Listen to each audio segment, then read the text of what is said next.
அஸ்ஸலாமு hi friends, welcome back to my channel செல்லுமாஸ் happy vlogs. எல்லோரும் எப்படி இருக்கீங்க? இன்றைக்கி நம்ம சேனலில் ஒரு day in my life vlog மாதிரி தான் பார்க்க போகிறோம். சிம்பிளான ஒரு டேயில் ஒரு சூப்பரான ஒரு லன்ச் மெனு இன்றைக்கி நம்ம பார்க்க போகிறோம். ஸோ இன்றைக்கி மார்னிங் எழுந்ததுமே பார்த்திங்கன்னா மாடிக்கு வந்துட்டோம். என்ன கேட்டிங்கன்னா, டெல்லியில் குளிர் கொஞ்சம் கம்மியாகிட்டே இருக்குது, நல்ல சூடு ஆரம்பிச்சிருச்சு. ஸோ சரி, இங்கே மேலே உட்காந்து டீ குடிக்கலாம், நல்லா வெயில் அடிச்சிட்ருக்கு அப்படின்னு சொல்லிட்டு மேலே வந்தோம். நானும் ஹப்பியும் சாயா குடிக்கும். அப்பா கீழே நாஸ்லானுக்கு இது கொடுத்துட்டேன், பால் கொடுத்துட்டு தான் கூட்டிகிட்டு வந்தேன். ஸோ மேலே நல்லா இருந்துச்சு, நல்லா சூடாக டீ குடிக்கிறது. அப்படி உட்காந்துட்டு இருக்கும்போது தான் நான் இந்த மரத்தில் பச்சை கலர் புறா பார்த்தேன். ஸோ நான் ஃபர்ஸ்ட் டைம் பச்சை கலர் புறா பார்க்குறேன், கேள்வியும் படுறேன். அப்பிட்ட சொன்னப்போ ஆமாம் இருக்குது, இங்கே பச்சை கலர் புறா இருக்குது அப்படின்னு சொன்னாங்க.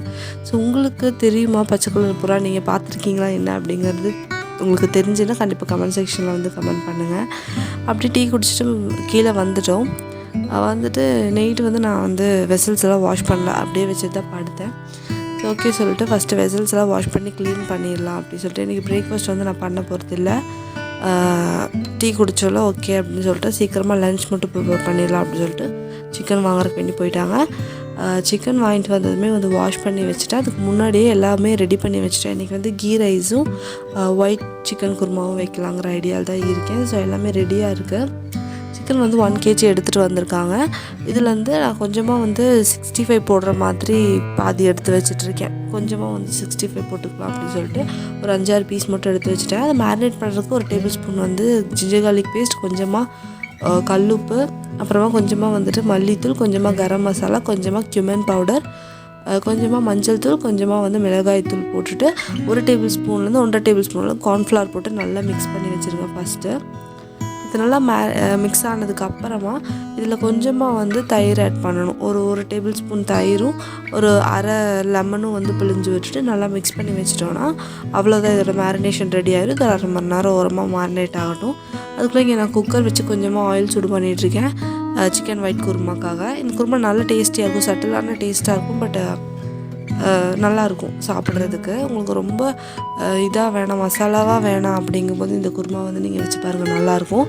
எண்ணெய் சூடானதும் பட்டை, கிராம்பு, ஏலக்காய் போட்டிருக்கேன். அப்புறமா கொஞ்சமாக வெங்காயம், பெரிய வெங்காயம் ஒரு 2 பெரிய வெங்காயம், கொஞ்சமாக கருவேப்பிலை, ஒரு பச்சை மிளகாய், கொஞ்சமாக புதினா இலையை போட்டு நல்லா சாட்டே பண்ணுறேன்.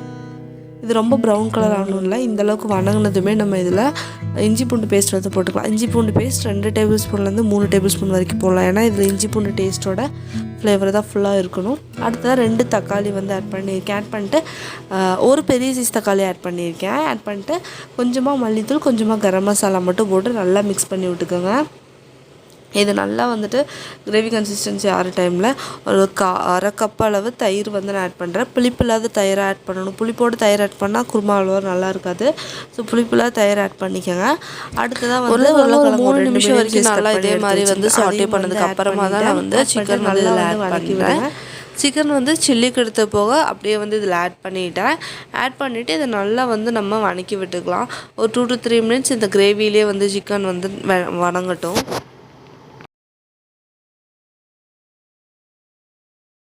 ஒரு 2-3 நிமிஷம் கழிச்ச அப்புறமா இதில் தண்ணி ஆட் பண்ணிக்கலாம்.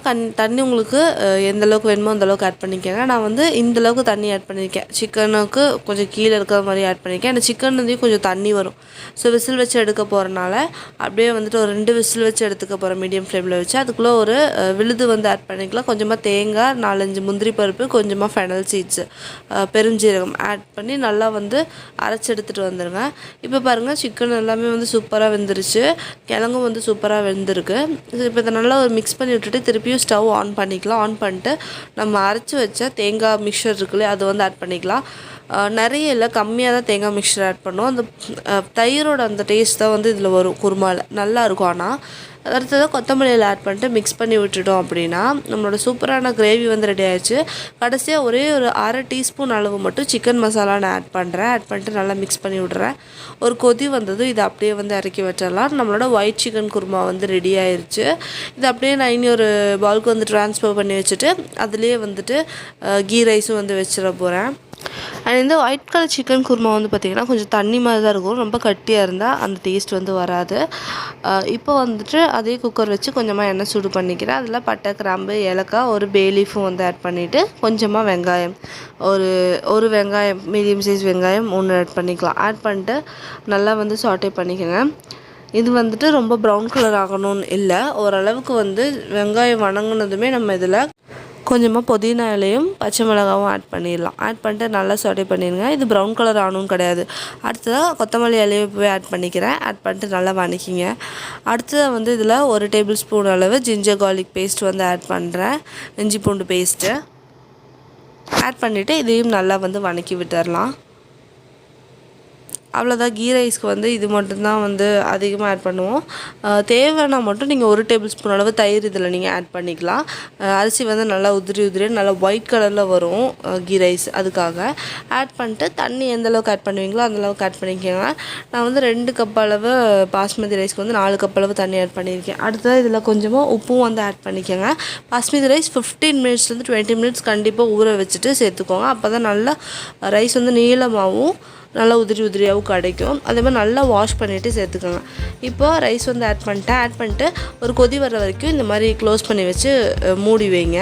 நல்லா கொதி வந்த அப்புறமா வந்துட்டு லாக் போட்டு விட்ருங்க. குக்கரில் போட்டுட்டு விசில் போட்டுருங்க.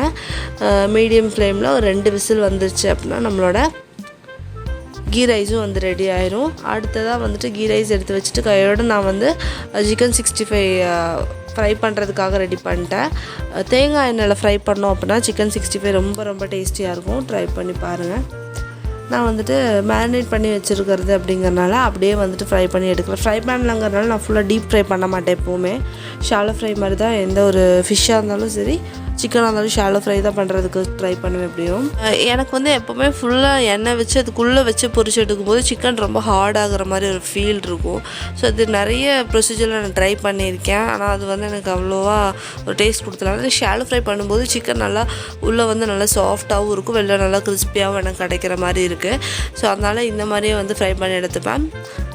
நல்லா 2 சைடும் நல்லா ஃப்ரை ஆனதுக்கப்புறம் இதை வந்து நம்ம வெளியில் எடுத்துடலாம். இந்த சைட் கீ ரைஸ் வந்துட்டு தம்மெல்லாம் போயிடுச்சு. தம் போனதுமே ஓப்பன் பண்ணி விட்டுட்டு இந்த மாதிரி ஒரு கரண்டி வச்சு நல்லா மிக்ஸ் பண்ணி விட்டுட்டிங்க அப்படின்னா குழஞ்சி போகாமல் இருக்கும். சாப்பாடு வந்து உதிரியாக நமக்கு கிடைக்கிற மாதிரி இருக்கும். அதுக்காகத்தான் வந்து உடனே வந்து ஓப்பன் பண்ணி மிக்ஸ் பண்ணி விட்டு ஓப்பன்லேயே வச்சுருங்க. இந்த சைட் சிக்கனும் வந்து ரெடி ஆயிடுச்சு. அதையும் வந்து வெளியில் எடுத்துடலாம். அந்த சிக்கன் ஒரு பாதி ஃப்ரை ஆனதும் அதில் வந்து கொஞ்சமாக கருவேப்பிலை ஆட் பண்ணியிருக்கேன். இந்த மாதிரி ஆட் பண்ணும்போது நல்ல சூப்பரான மனம் இருக்கும் சிக்கனுக்கு. ஸோ அவ்வளோதான், சிக்கன் ஃப்ரையும் வந்து ரெடி ஆயிடுச்சு. இப்போ ஆஃப்டர்நூன் லன்ச் வந்து சர்வ் பண்ணிடலாம். கீ ரைஸ் வந்து சூப்பராக உதிரியாகவும் நல்லா மணமாகவும் வந்து வந்திருக்கு. பார்க்கும்போது தெரியும் நல்லா ஒயிட் கலரில் இருக்கும். நம்ம அந்த கர்டும் போட்டிருக்கறனால நல்லா சாஃப்டாகவும் இருக்கும். அதே மாதிரி வந்துட்டு நல்லா உதிரியாக வந்து கிடச்சிருக்கு. அண்ட் கீ ரைஸ்க்கு வந்து ரொம்ப சட்டிலான டேஸ்ட்டில் வந்து இந்த ஒயிட் குருமா இருக்கும். ரொம்ப அதிகமான மசாலாஸ் எல்லாம் இருக்காது. ஆனால் வந்து பார்த்திங்கன்னா குருமா நல்ல டேஸ்டியாக இருக்கும் ஒயிட் குருமா. ஸோ கண்டிப்பாக வந்து ட்ரை பண்ணி பாருங்கள். அதுக்கு வந்து சிக்கன் 65 வந்து சூப்பரான ஒரு காம்பினேஷனாக இருக்கும். எனக்கு இந்த காம்போ ரொம்ப பிடிக்கும், ghee rice white chicken kurma with chicken 65. கண்டிப்பாக நீங்களும் வந்து இந்த காம்போ ட்ரை பண்ணி பாருங்கள். அண்ட் ஈவினிங் வந்து பார்த்திங்கன்னா இது பண்ணுறதுக்காக வந்திருக்கேன். ஸ்ட்ராபெரி வந்து கொஞ்சம் வாங்கிட்டு வந்தாங்க. ஸோ அதில் வந்துட்டு ஏதாவது பண்ணலாம் அப்படி சொல்லிட்டு வந்தேன். ஒரு 2 to 3 days ஆயிடுச்சு வாங்கி வச்சு. ஸோ மில்க் ஷேக் தான் எப்போவுமே அடிப்பேன். ஸோ இந்த தடவை மில்க் ஷேக் அடிக்கிறதுக்கு வந்து ஐடியா இல்லை. ஏன்னா குளிராகவே இருந்தனால மில்க் ஷேக் அடிக்கணுன்னே தோணலை. அதனால் ஓகே ஸ்ட்ராபெரியில் வந்து கேக் பண்ணலாம் அப்படிங்கிற ஐடியாவில் இருந்தேன். அண்ட் நார்மல் கேக் நான் ஆல்ரெடி பண்ணி நம்மளோட அந்த சேனலில் ரெசிபி சேனல்ஸில் அப்லோடும் பண்ணியிருக்கேன். ஸோ ஓகே இந்த டைம் வந்து கப்கேக்ஸ் ட்ரை பண்ணலாம். அதுவும் இல்லாமல் இந்த வீக் வந்து வேலண்டைன்ஸ் டே வீக் தானே. ஸோ ரெட் கலர் ஸ்ட்ராபெரி வந்து வேலண்டைன்ஸ் டே அதிகமாக வந்து நம்ம பார்ப்போம். ஸோ அதில் வந்துட்டு கப்கேக்ஸ் மாதிரி பண்ணலாம் அப்படி சொல்லிட்டு தான் வந்து ரெடி பண்ணுறதுக்காக வந்திருக்கேன். ஃபஸ்ட்டு வந்து ஸ்ட்ராபெரி சாஸ் வந்து ரெடி பண்ணிக்க போகிறேன். ரொம்ப ஈஸி தான். ஸ்ட்ராபெரிஸ் எல்லாத்தையுமே வந்து கட் பண்ணி எடுத்துக்கலாம். முதல்ல அந்த மேலே இருக்கிற இந்த க்ரீன் கலர் லீஃப் எல்லாம் வந்து கட் பண்ணி எடுத்துகிட்டு இந்த மாதிரி நல்லா வாஷ் பண்ணிவிட்டு அதுக்கப்புறமா வந்துட்டு இந்த மாதிரி குட்டி குட்டி பீசஸாக வந்து கட் பண்ணி எடுத்துருக்கேன். அதுக்கப்புறமா ஒரு பேனில் வந்துட்டு நம்ம ரெடி பண்ணி வச்சு ஸ்ட்ராபெரி வந்து அப்படியே வந்து ஆட் பண்ணிக்கிறேன். ஆட் பண்ணிவிட்டு நல்லா மிக்ஸ் பண்ணி விடுங்க. தண்ணி எதுவுமே இந்த டைமில் சேர்த்தக்கூடாது. சும்மா மிக்ஸ் மட்டும் பண்ணி விட்டுட்டு சர்க்கரை வந்து ஒரு 5 டேபிள் ஸ்பூன் ஆட் பண்ணுறேன். நல்ல சுகரியாக இருக்கும் இதுவே. இன்னும் அதிகமாக உங்களுக்கு சுகர் வேணும்னா இன்னும் 1 டேபிள் ஸ்பூன் ஆட் பண்ணிக்கோங்க. ஆனால் இதுவே நல்ல டேஸ்ட்டாக இருக்கும். 5 டேபிள் ஸ்பூன் சர்க்கரை வந்து ஆட் பண்ணியிருக்கேன். பெரிய ஸ்பூன் இருக்கு இல்லையா, அதில் ஆட் பண்ணிட்டு இப்படி மூடி வச்சிட்டோம் அப்படின்னா அதுலேருந்தே வந்து தண்ணி நல்லா ரிலீஸ் ஆகும். ஒரு 5 மினிட்ஸ் கழிஞ்சு பார்க்கும்போது பார்த்திங்கன்னா அப்படியே நம்ம தண்ணி எடுத்து ஊற்றி வச்ச மாதிரி நல்லா வந்து தண்ணி ஆயிடுது. இந்த மாதிரி தண்ணி ஆன அப்புறம் ஸ்ட்ராபெரி வந்து நல்லா மசியும் போது மசிஞ்சு போகிற மாதிரி இருக்கும். அந்த ஸ்டேஜில் நீங்கள் வந்து ஸ்டவ் ஆஃப் பண்ணிவிட்டு இதை நல்லா ஆற வச்சுருங்க. இதுக்கப்புறம் இதை நம்ம அப்படியே வந்து ஸ்டோர் பண்ணிக்கலாம் ஸ்ட்ராபெரி சாஸாக. இங்கே வந்து நான் ஒரு 100 கிராம் அளவு பட்டர் வந்து எடுத்திருக்கேன். சால்டட் பட்டர் தான் எடுத்திருக்கேன். நீங்கள் அன்சால்டட் இருந்துச்சுன்னா இன்னும் டேஸ்டியாக இருக்கும். என்கிட்ட சால்டட் பட்டர் தான் கிடச்சிதிங்க எனக்கு, அதனால சால்டட் பட்டர் எடுத்துகிட்டு நல்லா வந்து பீட்ரு வச்சு அடிக்க போகிறோம். ரூம் டெம்பரேச்சரில் இருக்கணும் பட்டரு. நான் முடிஞ்ச வரைக்கும் ரூம் டெம்பரேச்சர்லேயே வந்துட்டு இவ்வளோ கட்டியாக தான் இருக்குது எனக்கு. ஸோ இந்தளவுக்கு வந்துட்டு நல்லா அடித்து எடுத்துகிட்டு இதில் வந்து சுகர் வந்து ஆட் பண்ண போகிறேன். நான் ஒரு 3/4 கப் அளவு ஒயிட் சுகர் வந்து ஆட் பண்ணுறேன். பொடிச்சு ஆட் பண்ணலாம், அப்படியே தான் ஆட் பண்ணுறேன். உங்களால் பொடிச்சு ஆட் பண்ண முடியும்னா நல்லா பொடிச்சிட்டு ஆட் பண்ணிக்கோங்க. நல்லா வந்து மிக்ஸ் பண்ணி விட்டுறணும். மிக்ஸ் பண்ணி விட்டு இது வந்து இந்த கலரெல்லாம் மாறி ஒரு லைட்டு எல்லோயிஷ் கலர் மாறி ஒயிட் கலரில் மாறும். அந்த ஸ்டேஜில் தான் வந்து நம்ம ஸ்டாப் பண்ணோம். அது வரைக்கும் இதை நல்லா வந்து அடிச்சுக்கோங்க. இதில் வந்து ஒரு 2 மீடியம் சைஸ் முட்டை வந்து ஆட் பண்ணுறேன். ரொம்ப பெருசும் இல்லாமல் சின்னதும் இல்லாமல் மீடியம் சைஸில் இருக்கிற முட்டை 2 ஆட் பண்ணியிருக்கேன். ரொம்ப குட்டி முட்டைனா 3 முட்டையாக ஆட் பண்ணிக்கணும். ஆட் பண்ணிட்டு இதை நல்லா ஒயிட்டாக வந்து அடிச்சுக்கலாம். இது வந்து இப்போ உங்களுக்கு பார்க்கும்போது தெரியும் நல்லா ஒயிட்டிஷாக ஆயிடுச்சு. இதில் 1 டேபிள் ஸ்பூன் அளவு வெனிலா எசன்ஸ் வந்து ஆட் பண்ணிவிட்டு நல்லா வந்து மிக்ஸ் பண்ணி விட்டுடலாம். அடுத்தது இதில் ஒரு 1/4 கப் அளவு மட்டும் பால் ஆட் பண்ணிக்கோங்க. பார்த்தீங்கன்னா தெரியும் சின்ன கப்பு தான். 1/4 கப் அளவு பால் வந்து ஆட் பண்ணிவிட்டு நல்லா காய்ச்சி ஆற வச்ச பால் தான் வந்து ஆட் பண்ணியிருக்கேன். ஆட் பண்ணிட்டு இன்னும் வந்து அதை நல்லா வந்து மிக்ஸ் பண்ணி விட்டுடலாம். உங்களுக்கு பார்க்கும்போது தெரியும் ரொம்ப நேரம் நான் வந்து அடிச்சுட்ருக்கேன். ஏன்னா சக்கரை ஃபுல்லாக போட்டிருக்கனால அது கரையிற அளவுக்கு வந்து நான் அடிச்சு தான் ஆகணும். அதனால தான். அடுத்ததாக 1 கப் அளவு மைதா வந்து ஆட் பண்ணுறேன். 1 டேபிள் ஸ்பூன் பேக்கிங் பவுடர், ஒரு 1/4 டீஸ்பூன் அளவு பேக்கிங் சோடா ஆட் பண்ணால் போதும், நிறைய வேண்டாம். ஆட் பண்ணிட்டு இதை வந்து சிஃப்ட் பண்ணி விட்டுக்கலாம். அரிப்பியில் ஆட் பண்ணி மிக்ஸ் பண்ணுங்கள். அப்போ தான் கேக் வந்து நல்லா சாஃப்டாக வரும். அப்படியே டைரெக்டாக மிக்ஸ் பண்ணோம் அப்படின்னா கேக் வந்து ரொம்ப கட்டியான மாதிரி ஆயிரும். ஸோ கண்டிப்பாக ஒரு ஸ்ட்ரெயினர் வச்சு அது மேலே பொடி கொட்டி அதுக்கப்புறமா அதை ஸ்ட்ரெயின் பண்ணி அதுக்கப்புறம் யூஸ் பண்ணுங்கள். இதை வந்து லைட்டாக நம்ம மிக்ஸ் பண்ணி விட்டுக்கலாம். இந்த ஸ்டேஜில் வந்து பீட்டர் வந்து ஒரே ஒரு பாயிண்ட் தான் நீங்கள் ஆன் பண்ணணும். ஆட் பண்ணி நல்லா வந்து மிக்ஸ் பண்ணி விடுங்க. இருக்கிற எல்லா ஃப்ளாருமே வந்து கடைசியாக சிஃப்ட் பண்ணி விட்டு நல்லா மிக்ஸ் பண்ணி விட்டுட்டிங்க அப்படின்னா ஃப்ளார் நம்ம எல்லாம் ஆட் பண்ணிக்கிற அந்த ப்ரொப்போர்ஷன்ஸ்க்கு வந்து பார்த்திங்கன்னா கொஞ்சம் கட்டியாக இருக்கிற மாதிரி இருக்கும் மாவு. இதில் வந்து இப்போ நம்ம ஆட் பண்ண போகிறது வந்து பார்த்திங்கன்னா நம்ம ரெடி பண்ணி வச்சுருந்தோம் இல்லையா ஸ்ட்ராபெரி சாஸ், அதுதான் வந்து ஆட் பண்ண போகிறோம். அதில் வந்து பாதி அப்படியே வந்து நான் ஆட் பண்ணிட்டேன். இந்தளவுக்கு நம்ம ரெடி பண்ணமோ அதில் வந்து பாதி 1 கப் அளவு மாவுக்கு நம்ம 1 கப் அளவு ஸ்ட்ராபெரி சாஸ் ஆட் பண்ணியிருக்கோம். ஓகேவா? ஆட் பண்ணிட்டு நல்லா வந்து மிக்ஸ் பண்ணி விட்டுருங்க. இதையும் இது ஆட் பண்ணும்போதே வந்து பார்த்திங்கன்னா கன்சிஸ்டன்சி கரெக்டாக வந்துடும். கப் கேக்கு தேவையான கன்சிஸ்டன்சி வந்துடும். இந்தளவுக்கு கட்டியாக இருக்கணும். அப்போ தான் நம்மளோட கேக் நல்லா சாஃப்டாகவும் நல்லா டேஸ்டியாகவும் வந்து வரும். ஸோ இப்போ வந்து எல்லா கடைசி ஃபைனல் ஸ்டெப் வந்து பார்த்திங்கன்னா எல்லா இடத்தையும் ஸ்க்ரேப் பண்ணி விட்டுட்டு ஒரு தடவை வந்து பீட்ரு வச்சு அடிச்சிடணும். ஏன்னா சைட்ஸில் இருக்கிறதெல்லாம் வந்து அந்தளவுக்கு மிக்ஸ் ஆகிருக்காது. அதனால ஃபுல்லாக வந்து மிக்ஸ் பண்ணி விட்டுட்டு ஒரு ஸ்பேட்சுலா வச்சு நல்லா வந்து மிக்ஸ் பண்ணி விடுங்க. உள்ளே எந்த ஏர் பபிள்ஸும் இல்லாத மாதிரி மிக்ஸ் பண்ணி விட்டுக்கலாம். மிக்ஸ் பண்ணி விட்ட அப்புறமா இதை ஓரமாக வச்சுட்டு நான் கப் கேக் மோல்ஸ் எல்லாம் வந்து ரெடியாக வச்சுருக்கேன். சிலிக்கான் கேப் வந்து போட்டிருக்கேன் வெளியில். உள்ளே வந்து கப் கேக்கோட பேப்பர் மோல்டு வச்சுருக்கேன். வச்சுட்டு இதில் 2 டேபிள் ஸ்பூன் அளவுக்கு மாவு வந்து உள்ளே ஃபில் பண்ணுறேன். ரொம்ப அதிகமாக ஃபில் பண்ணாதீங்க, அப்புறம் கேக் வந்து வெடிச்சிரும் ஒன்றும் இல்லைனா வெளியில் பொங்கி வந்து நமக்கு நல்லாவே வராது.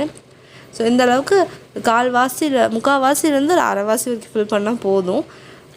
கப் கேக்ஸ் எல்லாம் ஃபில் பண்ணும்போதே வந்து நீங்கள் அவன் வந்து ப்ரீஹீட் பண்ணிக்கோங்க. அவன் வந்து 200 டிகிரி செல்சியஸில் 10 மினிட்ஸ் வந்து நான் ப்ரீஹீட் பண்ணுறதுக்காக வச்சுருக்கேன், டபுள் ட்ராட் ஹீட்டிங்கோட.